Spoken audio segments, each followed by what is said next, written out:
नमस्कार, शाम के 4 बजने वाले वक्त है फास्ट एंड फैक्ट्स का। फास्ट एंड फैक्ट्स में देखिए आज की तमाम बड़ी खबरें पूरी रिसर्च के साथ। मैं हूं सचिन और मेरे साथ है रूबिका। नमस्कार। भोपाल सेंट्रल जेल से भागे सिमी के सभी 8 आतंकी एनकाउंटर में मार गिराए गए हैं। सिमी के आतंकियों के भागने के करीब 8 घंटे बाद भोपाल से 10 किलोमीटर दूर ईट खेड़ी इलाके में एनकाउंटर में ढेर कर दिया गया।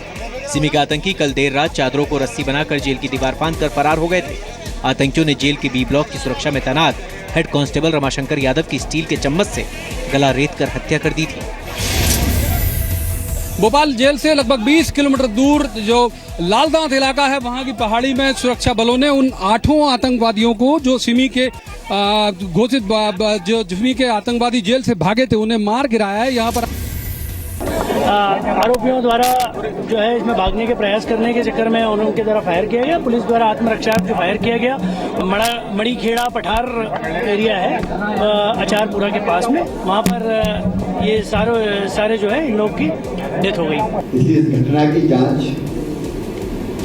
NIA करे, ये मेरी गृह मंत्री जी से बात हुई भारत सरकार से। उन्हें मारा, अब उनसे कोई क्वेश्चनिंग नहीं हो सकती, कोई सबूत नहीं मिल सकता, उनका कोई स्टेटमेंट नहीं हो सकता कि क्या बात थी। तो इस पर पूरी जांच, एक फेयर जांच होनी चाहिए। आतंकियों के भागने के बाद पूरे मध्य प्रदेश में अलर्ट घोषित कर दिया गया था। मुख्यमंत्री शिवराज सिंह चौहान ने गृह मंत्री राजनाथ सिंह को फोन पर एनकाउंटर की जानकारी दी। आतंकियों के भागे जाने की वारदात के बाद ADG जेल और DIG समेत 6 अधिकारियों को निलंबित कर दिया गया। 8 आतंकियों में से एक शेख मुजीब 2008 के अहमदाबाद ब्लास्ट में आरोपी था। इनमें से 4 आतंकी अक्टूबर 2013 में खंडवा जेल से भाग चुके थे। पुलिस को इनपुट मिला था कि जेल से फरार होने के बाद आतंकी ईट खेड़ा इलाके में देखे गए, जिसके बाद इलाकों को घेर लिया गया। BSF के शहीद जवान नितिन सुभाष को महाराष्ट्र के सांगली में अंतिम विदाई दी गई। शहीद जवान नितिन सुभाष कोहली को आखिरी विदाई देने के लिए बड़ी संख्या में लोग पहुंचे। भारत माता की जय के नारे लगे। पार्थिव शरीर कल रात पुणे एयरपोर्ट पहुंचा, जहां से सड़क के रास्ते आज सुबह उनके गांव पहुंचा था। 28 साल के नितिन सुभाष कोहली लंबी दूरी तक मार करने वाले हथियार को ऑपरेट कर रहे थे, लेकिन हादसा हो गया और वहीं पर धमाका हो गया, जिससे वो गंभीर रूप से घायल हो गए थे। बाद में उनका निधन हो गया। गवर्नमेंट ने भी उसके फैमिली के लिए कुछ तो करना चाहिए। उसकी बीवी को कुछ तो जॉब देकर और बड़ा सा कुछ तो उनके लिए कर उनके छोटे छोटे 2 बच्चे हैं। दिल ये भी कहता है कि नितिन का ये जो वीर मरण है, ये जो बलिदान है, वो बलिदान इस गांव का एक इतिहास बनाएगा। शहीद नितिन सुभाष 2008 में BSF में शामिल हुए थे। शहीद नितिन के 2 बेटे हैं, एक 4 साल का है और दूसरा 2 साल का। नितिन सुभाष कोली माछिल सेक्टर में पाकिस्तानी गोलीबारी का जवाब दे रहे थे। राजौरी में आज भी सेना का एक जवान पाकिस्तानी गोलीबारी में शहीद हो गया। पाकिस्तान बाज नहीं आ रहा है, एक बार फिर से सीज फायर का उल्लंघन किया है। जम्मू कश्मीर के पुंछ में पाकिस्तान ने फिर सीज फायर तोड़ा। बालाकोट इलाके में रुक रुक कर फायरिंग हो रही है। आरएसपुरा सेक्टर में भी बीती रात से गोलीबारी जारी है। पाकिस्तानी रेंजर्स ने कल रात जम्मू कश्मीर के सुचेतगढ़ हीरानगर सेक्टर में भी गोलीबारी की और मोर्टार दागे। पाकिस्तान ने रिहायशी इलाकों को निशाना बनाया। BSF ने गोलीबारी का मुंहतोड़ जवाब दिया। सर्जिकल स्ट्राइक के बाद से अब तक जम्मू कश्मीर में पाकिस्तान 60 बार सीज फायर तोड़ चुका है। 25 अक्टूबर को नौशेरा में पाकिस्तान की गोलीबारी का सेना ने कड़ा जवाब दिया। 2 से 3 पाकिस्तानी सैनिक मारे गए। आरएसपुरा सेक्टर में भी BSF ने पाकिस्तान रेंजर्स को करारा जवाब देते हुए उनकी 5 से 6 चौकियां तबाह कर दी। 26 अक्टूबर को पाकिस्तान ने अर्निया सेक्टर में गोलीबारी की थी। सेना ने शनिवार को करारा जवाब देते हुए 4 पाकिस्तानी पोस्ट्स तबाह कर दी थी। जम्मू कश्मीर के अनंतनाग में आतंकवादियों ने फिर 2 स्कूल जला दिए। आतंकियों ने अनंतनाग के ऐश मुकाम के जवाहर नवोदय विद्यालय और काबा मार्ग के सरकारी स्कूल को आग के हवाले कर दिया। आतंकियों ने रविवार देर शाम वारदात को अंजाम दिया। पिछले 24 घंटों में स्कूल में आग लगाए जाने की 3री वारदात है। ये मूर्खता, पागलपंती और देशद्रोह काम है। कोई भी व्यक्ति किसी देश में स्कूलों को जलाए। Disturbance has to come to an end. The youth, the parents, the children are fed up of it. But certainly the youth of 2016 does not approve of that. the youth of India has come of age. देखिए, ये जो अलगाववादी है ये मध्यकालीन जो है युग की तरफ लोगों को धकेल रहे हैं। यहाँ पर जो है पढ़ाई के लिए कोई जगह नहीं है, औरतों के लिए कोई जगह नहीं है, उनके कोई राइट्स नहीं है। कश्मीर में आज बंद का 115वां दिन है। अब तक करीब 25 स्कूलों में आग लगाई जा चुकी है। 8 जुलाई को आतंकी बुरहान वानी के मारे जाने के बाद से कश्मीर में सभी स्कूल कॉलेज बंद हैं। अलगाववादी नेता सैयद अली शाह गिलानी की पोती जिस स्कूल में पढ़ती है वहां कड़ी सुरक्षा के बीच परीक्षा हुई थी। बाकी स्कूल पूरी तरह से बंद है। कश्मीर में बंद और प्रदर्शन के बाद से अब तक 2 पुलिस वालों समेत 85 लोगों की मौत हो चुकी है।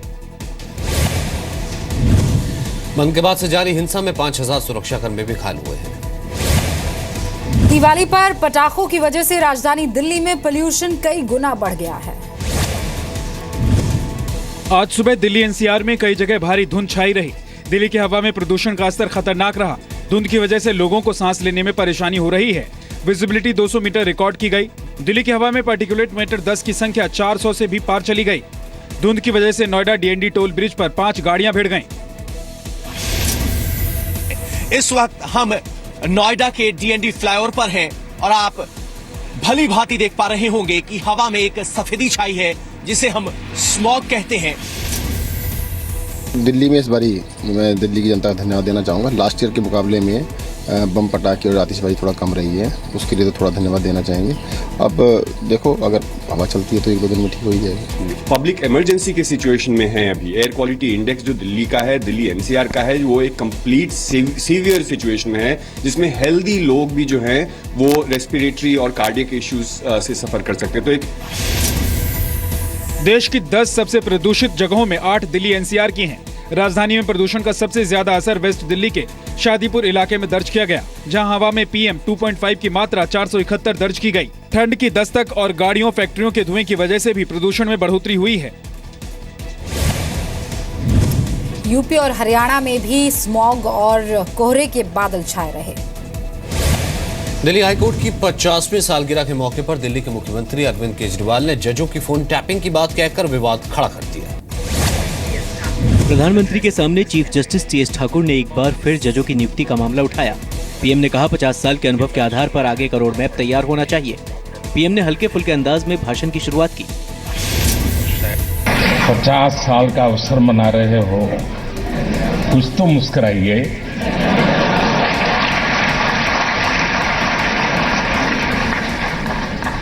डायस पर तो गंभीरता मैं समझ सकता हूं ताकि कोई गलत परसेप्शन न बन जाए, लेकिन यहाँ तो आई डोंट थिंक कोई प्रॉब्लम है। आपस में मैंने जजेस को बात करते हुए देखा है। 2 जजेस आपस में, यार फोन पे बात मत करना, फोन टैप हो रहे हैं, यार फोन पे बात मत करना, फोन टैप हो रहे हैं। मैंने पूछा, मैंने कहा सर ऐसा नहीं हो सकता, जजेस के फोन टैप नहीं हो सकते। उन्होंने कहा नहीं टैप हो रहे हैं, सबके टैप हो रहे हैं। And I wish to deny with all the authority at my command that the phones of judges have been tapped in India at all. I want to make it very clear and categorical. Delhi high court की स्थापना 31 अक्टूबर 1966 को हुई थी। Delhi high court में 62,000 से ज्यादा case pending है। जजों की नियुक्ति को लेकर कॉलेजियम व्यवस्था लागू करने की बात पर केंद्र सरकार और न्यायपालिका के बीच टकराव है। दिल्ली हाईकोर्ट में 36 कोर्ट रूम है जहां सिविल और क्रिमिनल केसों पर सुनवाई होती है। गुजरात के भुज में आज दिन दहाड़े फायरिंग हुई। इसमें एक व्यक्ति की मौत हो गई। वारदात सीसीटीवी में रिकॉर्ड। तस्वीरों में दिख रहा है कि हरी रंग की शर्ट पहने हुए ये व्यक्ति सामने से फोन पर बात करते हुए आ रहे व्यक्ति को देखकर जेब से पिस्तौल निकाल लेता है। इससे पहले कि कोई कुछ समझ पाता, ये व्यक्ति फायर कर देता है। जिस व्यक्ति पर गोली चलाई गई है उसके भाई को भी इसी शख्स ने गोली मारी थी। झगड़ा पैसों के लेन देन का है। आरोपी अशोक सिंह ने मेहुल गढ़वी नाम के व्यक्ति को गोली मारी। आरोपी अशोक सिंह घायल मेहुल गढ़वी को अपनी गाड़ी में लेकर अस्पताल पहुंचा। अस्पताल के गेट पर आरोपी ने मेहुल के भाई प्रगेश पर गोली चलाई। घायल मेहुल गढ़वी ने अस्पताल में इलाज के दौरान दम तोड़ दिया। अस्पताल के गेट के बाहर घायल हुए प्रगेश का इलाज वैसे चल रहा है। गुजरात के बनासकांठा में एक मोबाइल दुकान में चोरी की तस्वीरें सीसीटीवी में रिकॉर्ड हो गई। तस्वीरों में साफ दिखाई दे रहा है कि कैसे चोर काउंटर में रखे मोबाइल फोन को एक एक करके बोरे में डाल रहा है। पीछे से चोर का साथी टॉर्च से रोशनी कर रहा है। मोबाइल के अलावा कंप्यूटर के मॉनिटर पर भी हाथ साफ किया। दोनों चोर शटर तोड़कर दुकान के अंदर घुसे थे। पुलिस अब सीसीटीवी फुटेज को देखकर चोरों को पकड़ने की कोशिश कर रही है। चोरी की वारदात के बाद पुलिस अभी तक खाली हाथ है। चोर रात के 2 बजे दुकान में घुसे थे। बनासकांठा में पिछले कुछ दिनों में चोरी की वारदात बढ़ गई है। वारदात कांकरेज तहसील के कसारा इलाके की है। बांग्लादेश के ब्राह्मणबरिया में 15 मंदिरों को तोड़े जाने की खबर है। बांग्लादेश में एक बार फिर हिंदू समुदाय पर हमला हुआ। 100 से ज्यादा घरों को नुकसान पहुंचाया गया और लूटपाट की गई। बताया जा रहा है कि सोशल मीडिया पर इस्लाम के खिलाफ पोस्ट के विरोध में तोड़फोड़ की गई। माधवपुर इलाके में भी 2 मंदिरों को नुकसान पहुंचाया गया। मंदिरों को नुकसान पहुंचाने के आरोप में पुलिस ने 6 लोगों को गिरफ्तार किया है। लोगों की सुरक्षा के लिए नसीर नगर और माधवपुर में पुलिस बल तैनात किया गया है।